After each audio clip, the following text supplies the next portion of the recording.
everyone, welcome to Adventures in Everyday Cooking, where every day can be an adventure in your kitchen if you let it. Today's adventure is sun-dried tomato and basil gluten-free focaccia.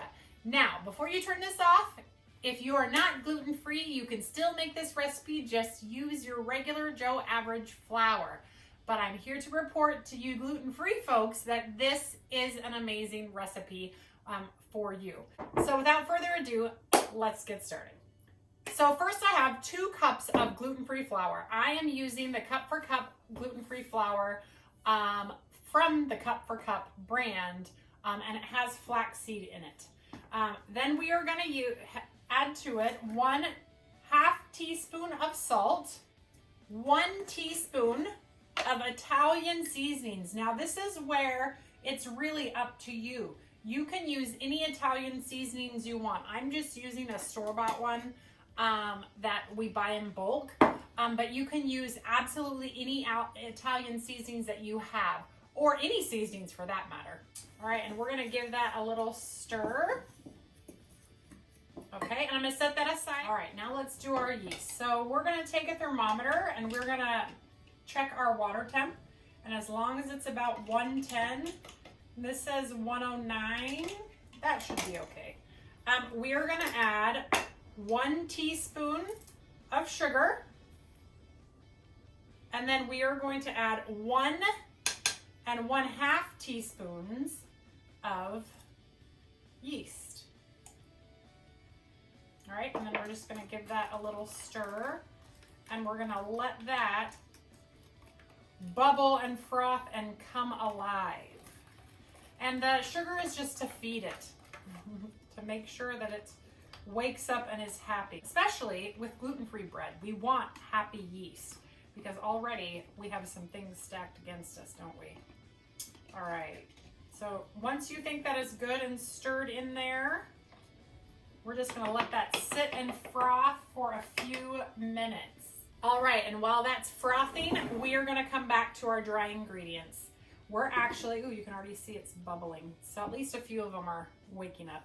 So we are gonna mix this again, and we are gonna make a little well on the inside, and we're gonna pour in our warm water. So it doesn't have to be at 110 degrees, but it helps.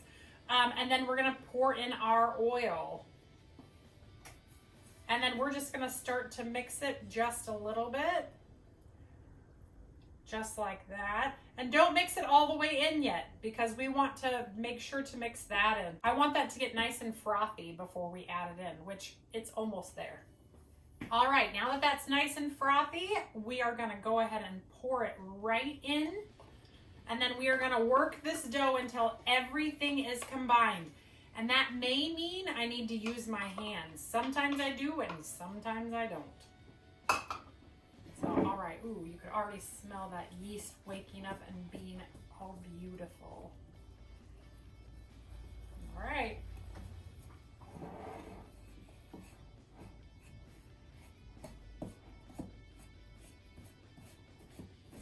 So as you can see, I probably need to go ahead and start using my hands, because I want it all in there. And you want all of this flour incorporated into the ball. You'll see.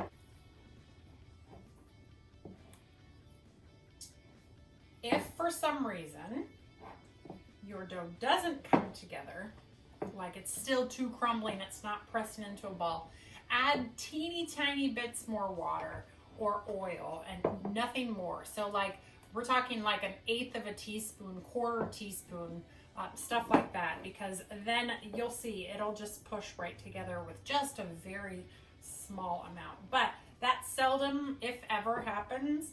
But as I'm saying, oh, you shouldn't need it, it should pull together, I think to myself, but if it doesn't, what do they do? Yes, you may add a little bit more water. All right, let's look here. It's getting there. Nearly there. All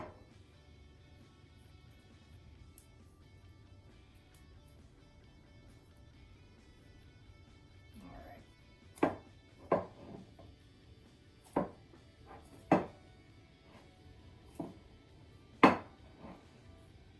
once it pulls together in a ball, you are done mixing. So now I'm going to just set it in there. You don't have to make it into pretty dough. And we are going to cover it for about 15 minutes while we make the topping. All right, let's make our topping. So first thing we're gonna use is 2/3 of a cup of mayonnaise, 2 tablespoons of olive oil, 1 tablespoon of Italian seasoning, or again, whatever seasoning you used in the bread, you should put it in the topping as well.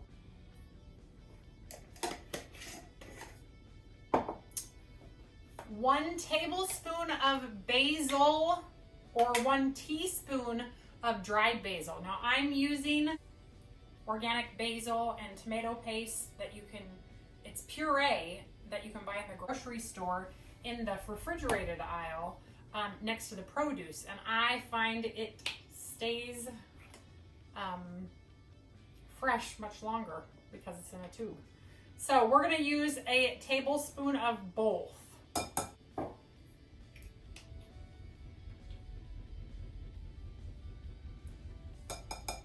And you don't have to measure it out, but I figure since I'm doing a video, I'll measure it out for you.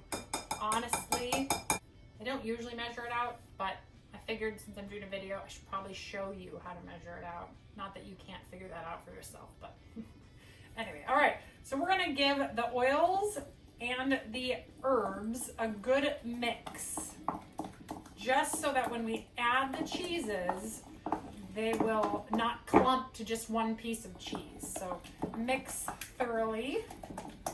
Oh my goodness, it already smells so good. All right, and we're gonna add 2 cups of mozzarella. So yeah, this isn't a dairy-free recipe. You could use a manchego or another sheep or goat cheese in this. I have not tried it, but I know it works. My aunt does it. So if you are dairy-free, don't dismay. You can still do this, just use your own cheeses. All right, and then we are going to add 1/3 of a cup of Parmesan, which is about, you know, this big of a chunk, give or take.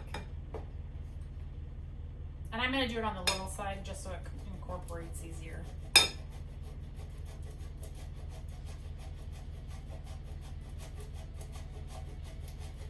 Now, I can hear some of you through the radio waves, the interwaves, the internet waves. You still use a box grater? Yes. I have tried several types of graters over the last, I don't know, 25 years of my life. And I have yet to find one that I like as much as I like a box grater. When I use other graters, they just don't stand up to the pressure, literally, of grating my cheeses or my carrots or my, you know, whatever. So I buy these other graters and I end up not using them, or I'm dissatisfied and they sit in my cupboard. I actually have 2 such graters right now, and they're just sitting there. So this one I think I picked up at IKEA for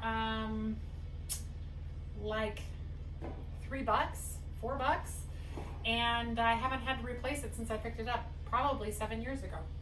So I love my box grater, and I don't care. Who knows? Who cares? I mean, if I do large amounts, I'll do it in my food processor because that just is a lot quicker, but I just love my box grater. All right, last but not least, we're gonna add 1 garlic clove. And you can add more than 1 if you'd like, but this is just a topping and it's raw garlic, so 1 is probably plenty. All right, we're just gonna mix this really well. And once we think that's mixed well enough, we will start assembling our bread. Looks great. Okay, I'm gonna get a pan. All right, I'm gonna use this pizza pan. It's actually a pizza stone from Pampered Chef. It's from the Rock Crock series. And the reason I'm gonna use it is because it has nice edges, and you want edges because this has a lot of oil in it and it will ooze out and go all over your oven if you don't put it in a pan with sides. So just trust me on this. All right, so our dough has rested for about 15 minutes. Because it's a gluten-free dough, you are not gonna get that nice puffy look that a regular dough would do. But if you are doing this non-gluten-free, you will see that your dough has started to puff a little bit. We're gonna go ahead and start our oven to 450 while we press out this dough. Now, being that it's a gluten-free dough, you are going to press this out differently than if it was a non-gluten-free dough. So being that's a gluten-free dough, we're just gonna use our hand and we're gonna actually physically make it into a bread or focaccia. Now focaccia is like a flat bread type idea. So we're literally just going to push it into any shape we want. And since I have a round pizza stone, apparently it's going to be round. But you could totally make it square anyway. And that would be just fine. I'm actually going to use this focaccia for lunch today. I'm going to make myself a hamburger with a focaccia bun. So there's a method to my madness for making focaccia today. And it's just yummy. It's soup season, and this is a great addition to your meal for soups or for salads, or you know those meals that are warm and cozy and you want something comforting because it's so cold and nasty outside. I mean, okay, I'm in Northern California. It's not really cold and nasty here. It's cold, but it's certainly not like it is in, say, Ohio or, you know, Canada, whatever. So, as you can see, let me move it over here closer to this camera. As you can see, the bread does pull apart and, you know, kind of crumble apart. Just press it back together again. And don't worry about the craggy bits on the edge because you actually want that. Those get really crispy and they're actually my favorite. Like if I could get, do you know those brownie pans that are all edges? If I could get this all edge, I would. And try to get your bread, your focaccia here kind of even. You know, because if it's really thick here in the middle, then it's going to be a little doughy, and gluten-free bread is already a little gummy, and if you, so just try to prevent that from happening. You just have to just squish it out. All right, so I'm looking at it. I'm feeling okay about that. It's not a round circle, but that's okay. Focaccia isn't usually round anyway. Usually it's square. So there we go. Looks good to me. Could be a little thinner, but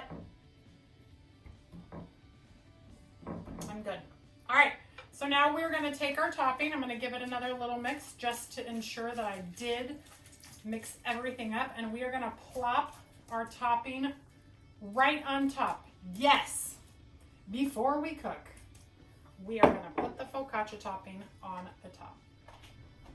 And I'm gonna take one of my handy dandy spreaders, and I'm just gonna spread the topping all over my focaccia.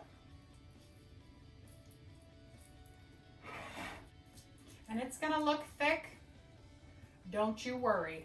Don't you worry. This is gonna melt down into a delicious mess. All right, we're gonna put it in for 15 minutes or until your edges are nice and crispy brown and your cheese is nice and melted. So into the oven it'll go for 15 minutes. I'll be back.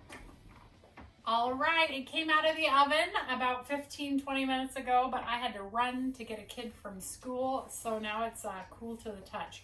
So you do want to let it cool before you cut into it, so that it can just continue to bake, you know, kind of like that residual heat, especially for gluten-free. So now we're going to cut into it and see what we got. Got this edge over here.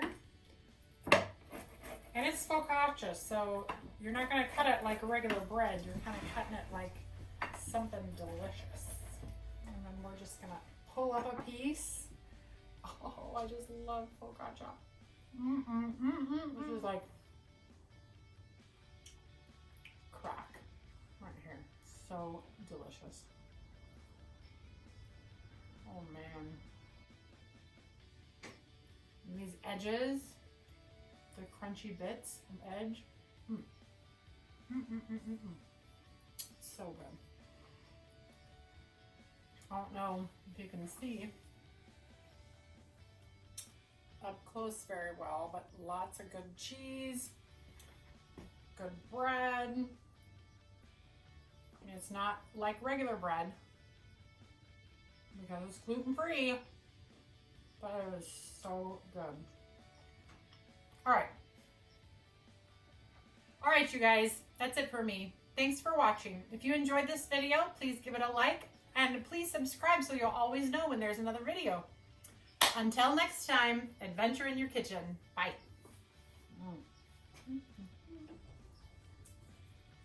Mm-hmm.